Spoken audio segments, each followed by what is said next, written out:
Freedom is never more than one generation away from extinction. We didn't pass it on to our children in the bloodstream.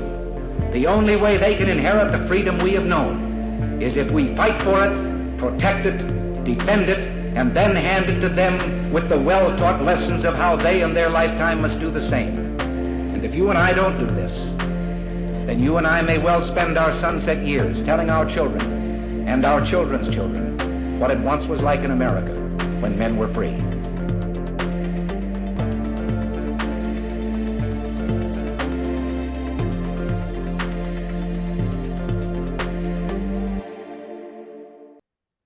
Hey everybody, welcome to episode number 490 of Gun Freedom Radio, where we engage, we educate, and we inform. We are brought to you by Pot of Gold Estate Auctions, where you set the price on guns, ammo, coins, jewelry, cars, boats, antiques, collectibles, all kinds of amazing things. Check us out at POGAuctions.com. I am one of your hosts, Cheryl Todd. And I'm the other guy, Dan Todd. Our theme today is turning advocacy into a lifestyle. Our guest is Kailey Nieman. Nieman, I'm sorry. Kailey? Kailey is the Director in Development and Marketing for Gun Owners of America and Gun Owners Foundation. She is a co-host of GOA's State of the Second podcast. Welcome to the show, Miss Kailey. Thank you for having me. So excited to be here.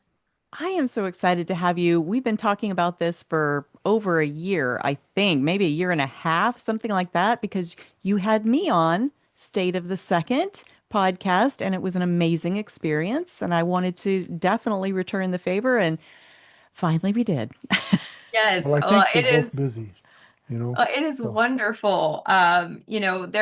There's so much positive things happening in the Second Amendment community, and we have good reason to celebrate together. Absolutely. And, GOA is known as the No Compromise gun organization, pro-gun rights organization. And I'm so thankful for you, for the GOA. But over the past few years, GOA has really leaned heavily into putting together person-to-person events, right? Gathering people together. And I just wanted to, kind of ask what caused that change and what do we have to look forward to in the year 2026?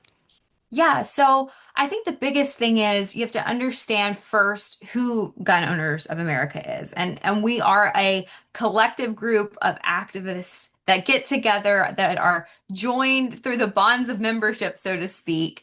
And we've always been on the front lines in the legislature, whether that's, Capitol Hill or in the states, as well as in the courts. And so what happened really after COVID was you saw the 2A community be really the last remaining group that still got together, right? We still get together with friends on the range. We still, you have to attend a training class for the most part in person if you're going to get the best level of instruction.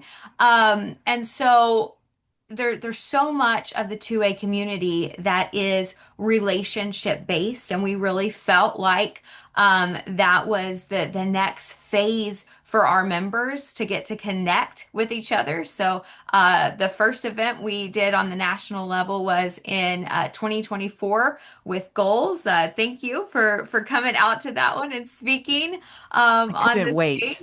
And it is just taken off like a rocket. And that has really been a momentum builder for our organization, and that has allowed us to launch some more events for the 2026, which is our 50th anniversary.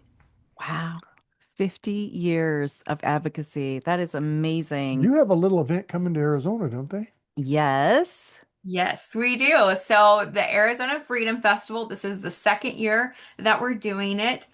This one is going to be March 28th at the Glendale Civic Center and Glendale, Arizona. So a suburb of beautiful Phoenix, Arizona. And We have some just spectacular speakers, wonderful vendors.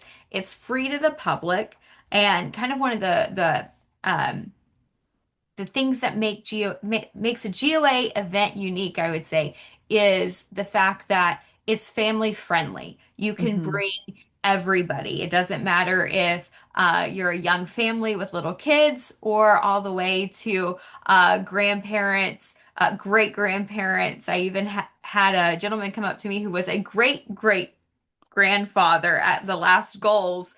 So it spanned that many generations of activism, excuse me. Yeah. And so those are the things that we love to see as an organization and as a community, that GOA is a place for everybody, and we've really made that happen.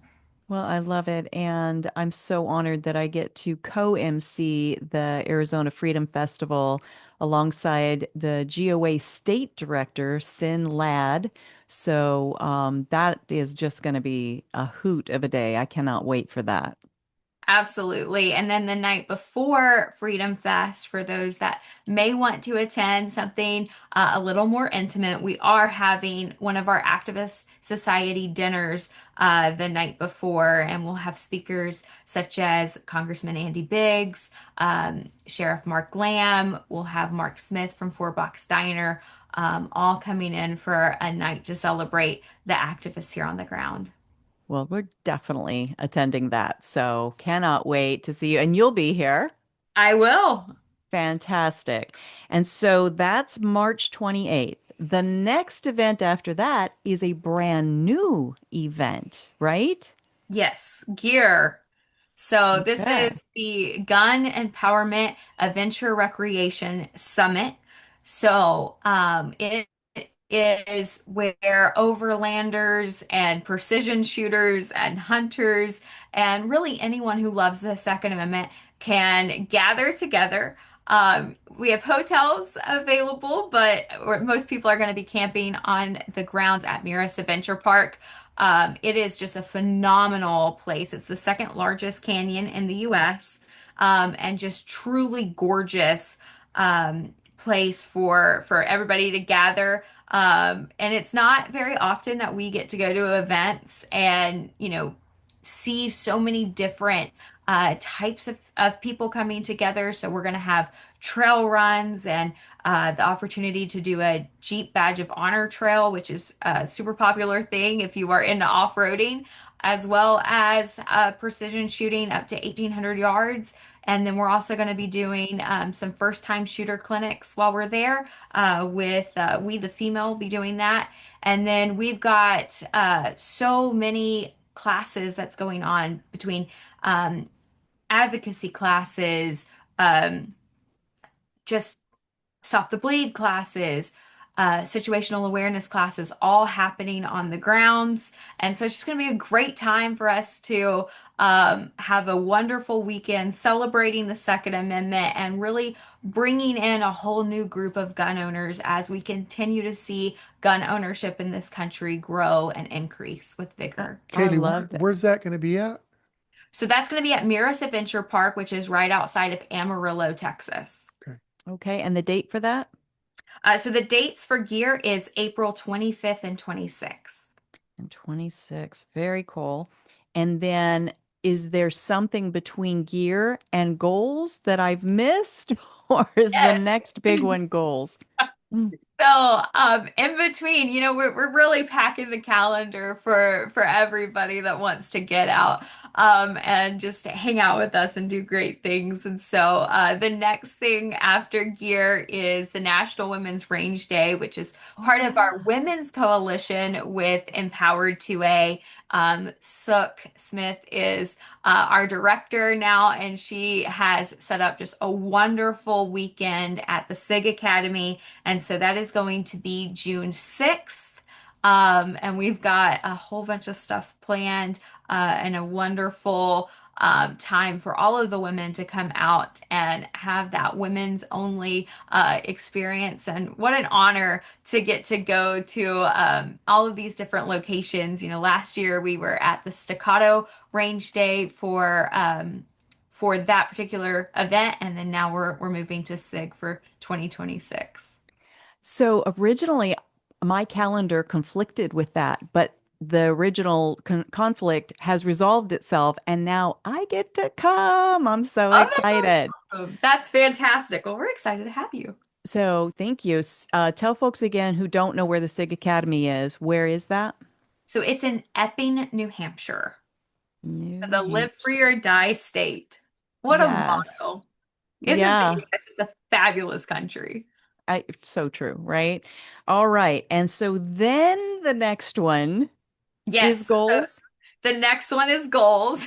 And so this is really the culmination of our 50th anniversary celebration. And we are moving it this year. We are moving from Knoxville to Des Moines, Iowa. So we heard all of our Midwest friends loud and clear. And so we are in Iowa, which is a wonderful thing. I mean, if you think of what's happening with the celebration of America's 250, Hmm. and all of that happening in Des Moines, and we're getting to continue that celebration, and really focus it around the Second Amendment, what keeps our rights, and a real celebration of what GOA has worked hard to protect and defend so that we can continue having a country that is free and that upholds our Constitution and those God-given rights. It's so exciting, and we can't wait to be in Des Moines this year. And what are the dates for that? So we are goals is August 1st and 2nd. August 1 and 2. And this is the year 2026 because these shows live forever. And I wouldn't want somebody to be confused because I don't think any of these events are going anywhere. I think they're going to happen each year. They're just going to be on different dates and maybe at different locations. So 2026, August 1st and 2nd. And that is from the very first announcement I heard about goals, I was like, that is a have to, we are going no matter what kind of a situation. And it has not disappointed at all each year. And so this will be the third year. And I think just gets bigger and better each time.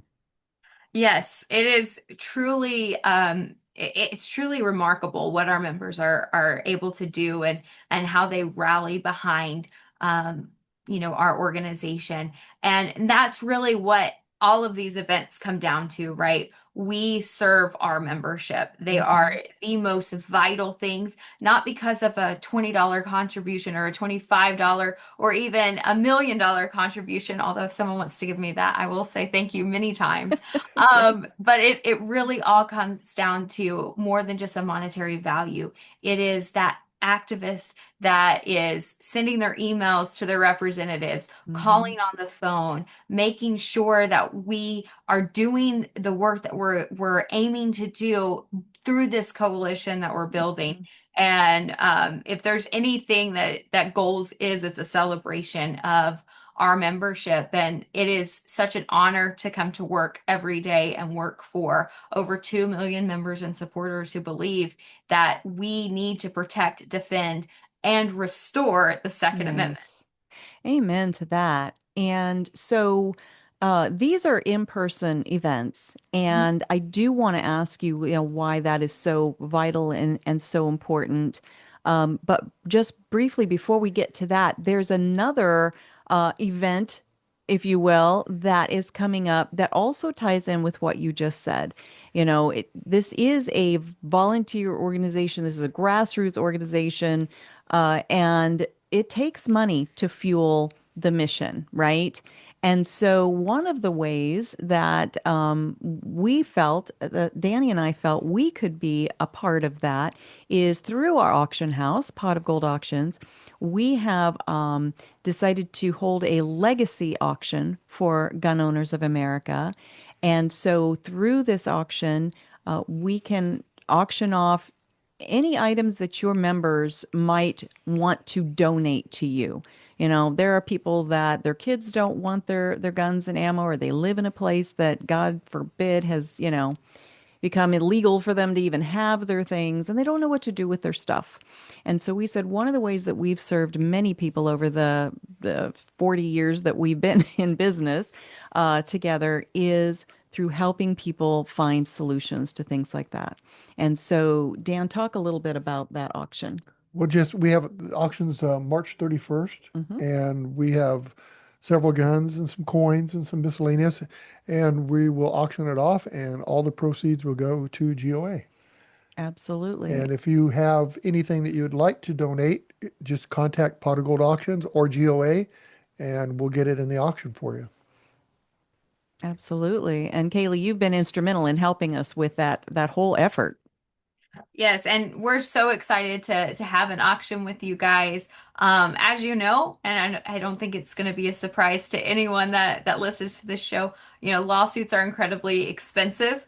There's a lot that we're doing in the courts right now. I think most notably that big beautiful lawsuit to really restore a lot of our rights with the NFA items and all of those things. A $0 tax was a win, but we want a bigger victory and a victory that the American people deserve. And so that fight continues in the courts, and this auction is going to be a huge part of that help. And so I really encourage everyone to check it out.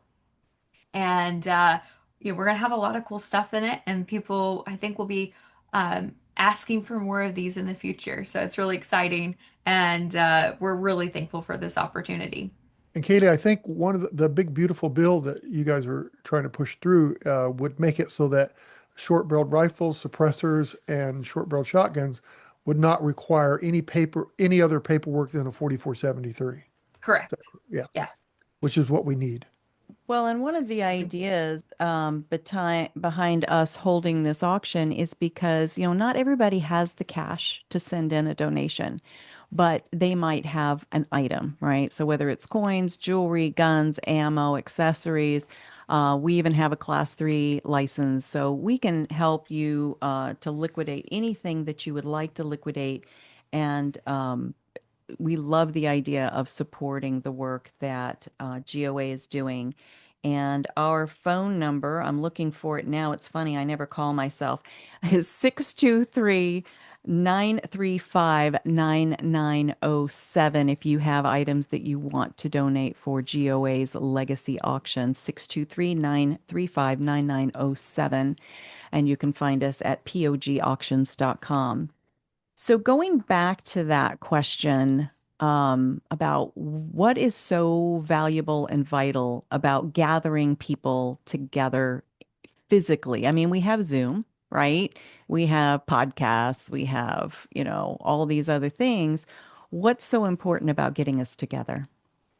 Yeah, so again, the 2A community is that it's a community, and it requires a certain level of interaction, right? We need to uh, talk, we need to have the opportunity to see and experience things together, and to really take a moment to see the work that we've done collectively as a group. I know, for a lot of people, you see all of the emails of us filing a lawsuit here, an amicus brief there, another bill here, and it gets almost overwhelming with the amount of groundwork that has to happen in order to push our mission forward. And so it's important that we all take a step back, see where we've come over the last year, over the last 50 years, see the battles that we've been able to fight together, and get reinvigorated for the fights ahead. It is so monumentally important that we recognize as individuals kind of our own origin story as an activist, right? Where did we come from? Why is the Second Amendment important to us? Why is it something that we want to pass down for our children and our grandchildren and for future generations? And a lot of that happens when we get to have those conversations, when we get to sharpen our skills. I also think it's really important, and I personally believe that iron sharpens iron. And so getting together and seeing how, different people take on their role as an activist, whether it's, somebody preferring to make phone calls, somebody preferring to go to one of our gold days or gun owners lobby days, someone choosing to write a handwritten letter to their elected official versus just mailing in a postcard. All of us can think about, what is it that I can do better so that we can move the ball forward, and really continue the momentum for a restoration of the Second Amendment. In my time as a Second Amendment activist, so much of it has been on defense. And so I love seeing the times that we get to be offensive and we get to take back what is our constitutionally protected right. These rights aren't granted to us by the government, right? It is constitutionally protected, and these rights are endowed by our Creator. And we know this to be true. And so it's so vital to us that we get people together, and that we just really celebrate the Second Amendment and celebrate what's next on the docket. Well, I love that, and you said it so beautifully. And the other side that, for whatever reason, hates our rights and hates the tools involved, and I would say at some point they kind of hate those of us who, do exercise our rights. Um, they would love to paint the picture, and I think they do often, that we are this weird fringe, that we're very an isolated few people off in the corners. And so when you bring together thousands upon thousands of us, it's encouraging. It puts wind beneath my wings. I know that for sure, to be able to see the diversity in age, the diversity in life experience. It's a true slice of America, and I believe there are more of us who still love and value and treasure and cherish our rights than who don't. But the other side has a much louder microphone for whatever reason. So it's the opposite of isolating to be able to come together, right? Yeah, and I think what you touched upon there is very true when it comes to, well, what are we up against? What does the Mm, opposition look like? hmm And how do we build an on-ramp so that people can go from anti-gun to pro-gun, right? hmm How do we get somebody from anti-gun to gun curious? How do we hmm take somebody who's gun curious to the range and turn them into a gun owner? And then we can't just stop at gun ownership. We have to help people in and encourage them to take that next step from gun owner to gun advocate, right? And Absolutely. so a lot of that happens when we are together. hmm And how do we get people involved in the Second Amendment community? How do we not lower the standards of gun safety, but how do we make it more accessible for people to understand what we're trying to do here? hmm Because so much of what divides us is a narrative that is false that's being pushed against us. But in fact, I've yet to go to a gun range where people are not welcoming or they are unhappy or they're not willing to, offer tips and tricks and complement each other, from where, you might have, the first target you ever shoot might not be the prettiest thing the world's ever seen. But, when you come back to that same range a second, third, fourth, fifth time and they see the improvement, you feel accomplished, but you also have a group of people around you that are supportive. And that's really the part of the 2A community that is not only overlooked but is rejected by a lot of people, that have never been a part of the community at large. And so we want to make it a welcoming opportunity. It's why we have events like National Women's Range Day and SAFE and Gear and Goals, and all of these events is so hmm that you don't have to come in an expert. You just have Yes. to come in and see what we're about and ask questions Yes. and get involved at whatever level you feel comfortable day one, because it probably won't stop with day one. It'll be hopefully a hmm lifetime of your journey as a 2A advocate. Well, I've been seeing a lot of noise right? Headlines, that sort of thing, from people who identify themselves as left of center, progressive, liberal, Democrat, all these kinds of words. One of these headlines came through that said, it was almost like the right hates it that I've become a gun owner. And, because I'm a liberal Democrat. And I'm like, no, somebody lied to you. Yeah. We are absolutely everything that I've been doing for the past decade as a Second Amendment advocate is to preserve her rights, right? Yeah. Even though at the time she hated her rights, right? To open that on ramp, to open the welcome mat. We absolutely welcome anybody who wants to help educate themselves and protect our rights. And I just thought that was such a sad and unfortunate headline. And if she really believes that, somebody lied to her because Mhm. that is not who we are. Yeah. And I think that a lot of people that are coming to the Second Amendment community from really the COVID era is what I generally see when I talk with people at different events, not just GOA events, but tabling for GOA at many events. And a lot of them say, I bought my gun during COVID because I felt unsafe. And so I decided that I needed some protection. But it took me 2 years to get it out of the safe and get training. And now I can't believe I thought the way I thought before.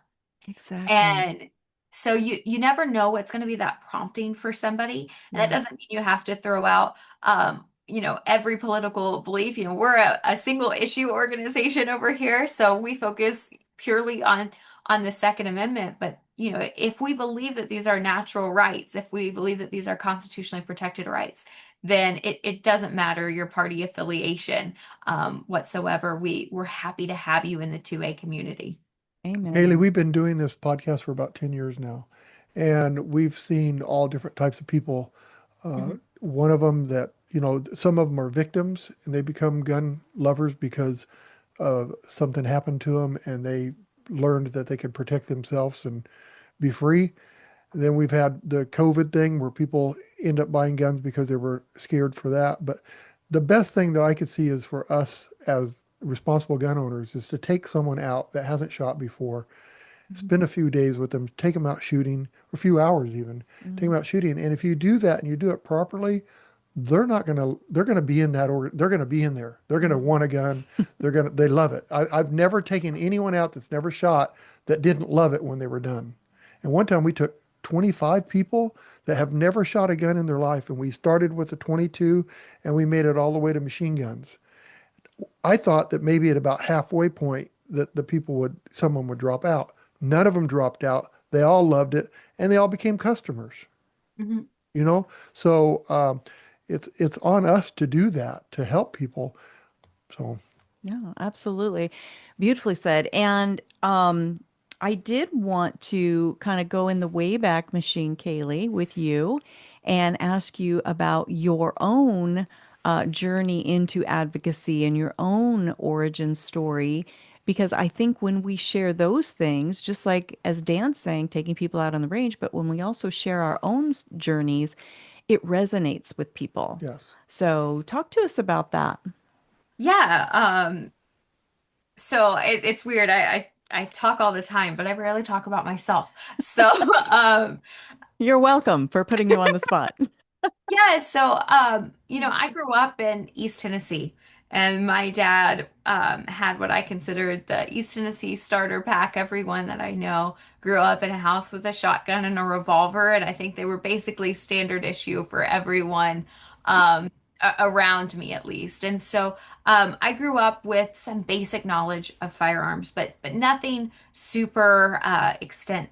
Really, not a whole lot of carrying the firearms. You would go hunting and you had a couple different options for self-defense. But truly, I still think my dad only owns a shotgun and a revolver. Like that's just who he is. And so I was comfortable with the concept of the Second Amendment, comfortable with guns, had shot a few times as a kid, but nothing extensive. And I get to college, and I guess it would have been probably my sophomore year, moved off campus, and it wasn't very long until you start really seeing the crime that's around. Let's be honest, very um, not the best neighborhood I could have selected for myself for my first soiree and to leaving my parents or the dorm room. And there was a stabbing and a shooting that happened really close to my apartment. And I kind of did a good self-examine. I realized, listen, I'm 5 foot tall. There's not much of me. At that time, I weighed all of 110 pounds. I was tiny. And I, there's no way I could stop anything. Mm. And so I decided, I was turning 21, that I would like to have something to protect myself. And so I went out and I bought a Bursa 380. Very, it was legitimately probably the cheapest gun that they had in the store. It took every dollar I had out of my bank account. My dad had actually given me my birthday money. And I used that birthday money on that. That's how broke I was. I literally was like, everything I owned went into purchasing something to protect myself because I viewed myself as valuable and wanted to do that. And so I get my firearm, I go to my first training class with this person who showed me the very basics of shooting a pistol. I really had no experience with handguns to speak of at that point in my life. And so um, he kind of showed me the basics, and he was like, all right, well, you need to go and take our pistol one class. And I said, okay. So I went into my first teaching environment, and then was very quickly to realize I need a concealed carry permit, that I can't stop with just a basic pistol course. But also, every place that I would carry, except for outside of my home, is off limits to me because I'm always on campus. And Mm. that didn't sit right with me. And at the time, I belonged to the conservative coalition on my campus. And so we got a couple of us together and we went to our capital, and we quickly learned that we needed meetings to talk to state representatives. And we got meetings, and everyone told us, oh, you're not in our district. Well, my school's in your district. That doesn't matter. Go to Mm. our district rep. Oh, I don't have a school in my district, so it doesn't matter to me. And really, the first few years had the doors exclusively slammed in our face. Mhm. And it taught me a lot about advocacy. It taught me a lot about having to build a coalition of people, to let your voice be heard if an injustice is being done to you. And the campus carry fight is still very much alive in Tennessee. And Yep. I graduated from college a long time ago.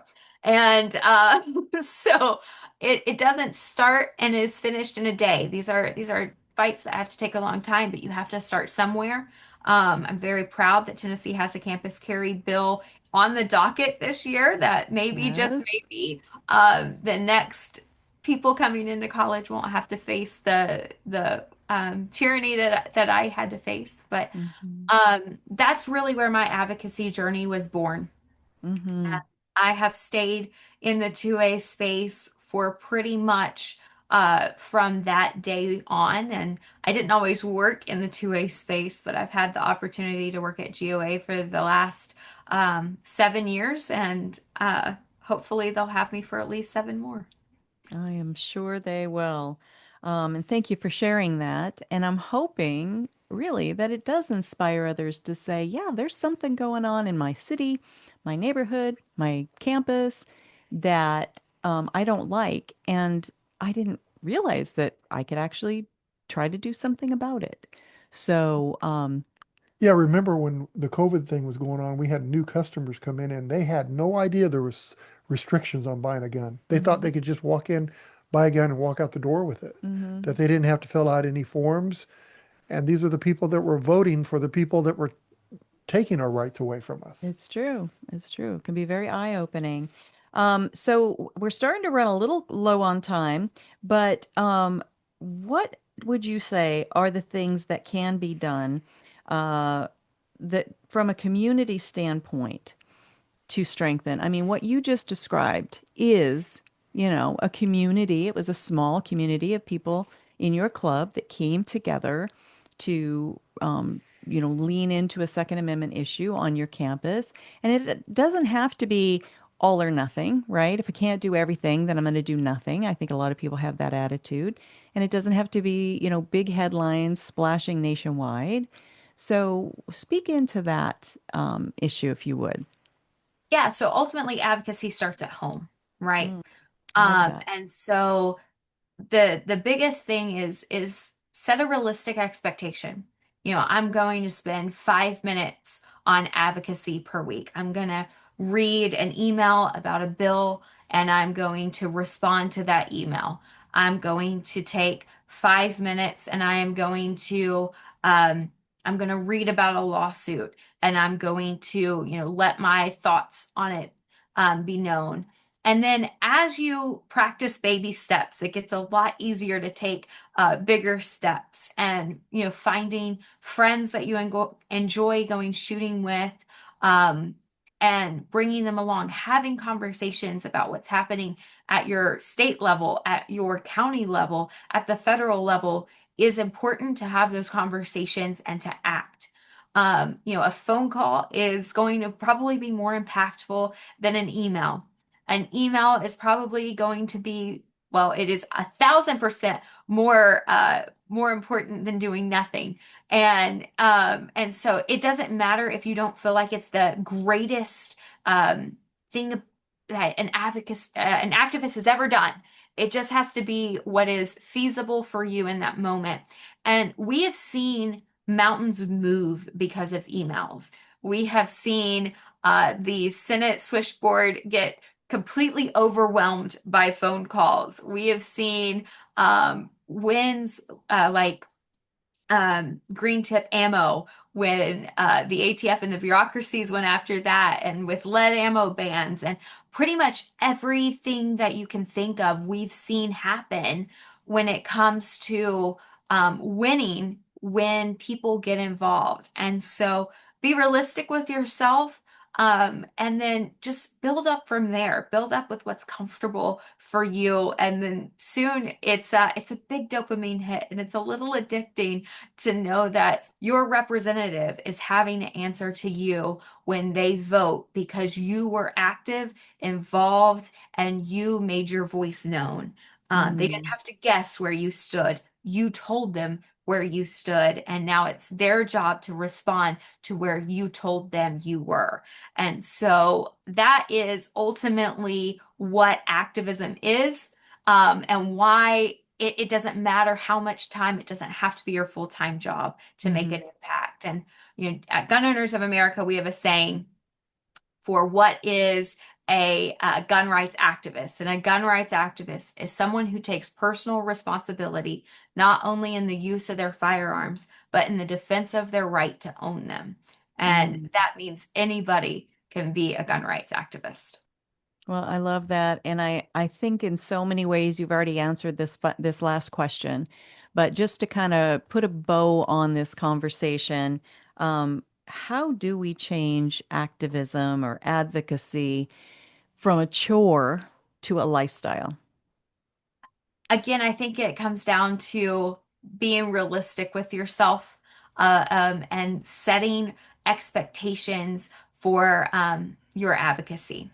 Just Mm. like if you want to read a book a week, right? You take the time and you block off a certain amount of time to read, right? If you want to be a competition shooter, you block off the time to go to the range. If you want to be a gun rights activist, if you want to make it part of your lifestyle, block off a little bit of time. Block off, 10 minutes 3 times a week, and you'll be amazed at how much you're able to accomplish when you set time aside for that individual personal responsibility.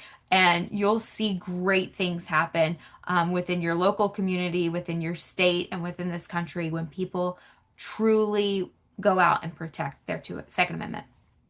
I love that. Beautifully said. All right. Well, we do need to get on out of here. Please tell folks how they can continue to follow all that you are doing and GOA is doing and find your podcast and all the things. All of the things. All right. I will try to make it super quick. So the top line item is go to gunowners.org. Become a member if you're not already. Send an email to your representatives. Be the activist that you want to be. And then you can find us on all social media accounts at Gun Owners or at Gun Owners of America, depending upon which platform. And for the State of the Second podcast, you can find us on all podcasting platforms and at State of the Second on all social media platforms. And then registration is open for the Arizona Freedom Fest, for goals, for gear. So secure your spots, come out and see us. It's going to be a phenomenal celebration of our rights. And we can't wait to see you guys. Fantastic. Well, thank you for all that you do. And I will see you very soon right here in Arizona for the Freedom Fest. I am looking forward to warmer weather and your beautiful smiling face. Absolutely. We will supply both. All righty. God bless. Thank you so much. Bye-bye. Bye-bye. She's a busy girl, just like you. Yeah, and she's got littles, like littles, at home, and she's just really a go-getter. And I love that she shared her origin story with us. Again, I want to thank her for our amazing guest, Kailey Nieman with Gun Owners of America and Gun Owners Foundation for taking the time to come on and talk to us about all the great things going on. I want to once again mention that the auction that is set up for March 31st, 2026, that is the closing day of the auction, but you can go on and bid right now at POGAuctions.com. So you can bid on the items that we have for sale there. There's more items being added, probably, right up until maybe the week before the auction itself settles out. But so on the 31st, is when the ticker, right? The clock ticker starts counting down. And I think the first item closes at about, is it 5 or 6 p.m. here? Maybe 5 or 6. We don't, some of them are different. But one of the things we'll remind you is go in there and bid now. Don't wait until later. Go bid now. You put a small bid in there, and that way you're reminded just before the auction starts that, hey, you need to bid some more. But that, because you might forget. That's why we do that. So. Oh my. And so, yeah, definitely do that. And if you have items that you want to donate for that auction or any future of the GOA Legacy Auctions, because this is going to be an ongoing effort for us, we want to support them in a big way, then you can reach out to us at 623-935-9907. All right. My goodness, thank you so much to our awesome listeners and viewers all over the planet. Wherever we have, there is internet, we have viewers and listeners, and we cannot thank you enough. Your time is your most finite resource, and when you spend it with us, it matters. We notice, and it is everything. When you want to go back and watch this video or any of our videos, you can go to any video site, hosting site like YouTube.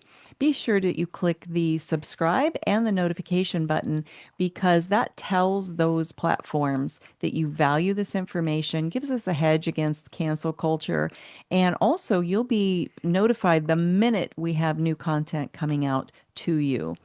If you want to listen to the audio only version, while you're out taking a bike ride or a long car ride or something, go to our website, GunFreedomRadio.com, click the On Demand tab, and binge listen to your heart's content, darling. Well done. And if you want to see the guest page with photos and bios and links for all of the guests we've ever had on, including Kailey Nieman, then go to the guest tab.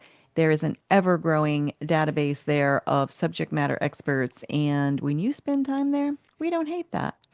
All right, we want to thank a couple of the organizations that help support the work that we do. First up, patriotmobile.com. Our whole family has switched over for our cell phone data.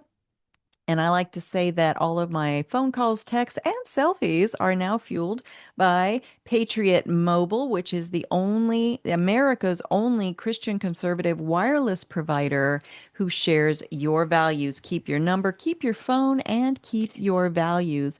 You get to choose from three different major towers. You can go with T-Mobile, Verizon, or AT&T. Our family is kind of split up. Some of us have Verizon, some of us have AT&T. We're very happy with our service since we've switched over, and we have traveled from coast to coast and top of the nation to bottom and have not had a problem whatsoever. So go to patriotmobile.com/GFR or affiliate code GFR for Gun Freedom Radio. You're going to get some free goodies, and it helps fuel the work that we're doing. So I mentioned Patriot Mobile. There's also patriothousehold.com. Now, Patriot Household is an invitation-only private shopping club, and this is your invitation.